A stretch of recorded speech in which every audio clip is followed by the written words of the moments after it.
Timago ala ni kambi mar keyo teko stima Kenya Power koro chano medo kwan jok magibiro yiene gi mondo som mita mekgi giwegi. Ne kambino wacho ni koro jogo man kod mita manyachon mayudo bill dwe ka dwe koro biro somo kwan mar mita go kasto gioro ne Kenya Power mondo nyisgi omenda monego beni gichulo. Jata tije mar Kenya Power Muli wacho ni okang' makamano biro duoko chien ng'ur mawuok kuom jok man kod meters ma osebedo ka ywak koor negi bill.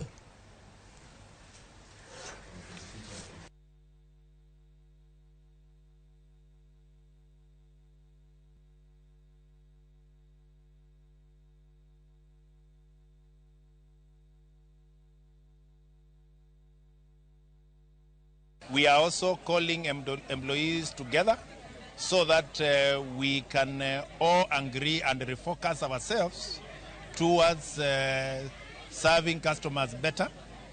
This will also call upon us to invest more in our network, in technologies, so that we can be able to give our customers seamless service. Over the past, our interaction with our customers have dictated how we invest in terms of in the network and the technologies of service delivery.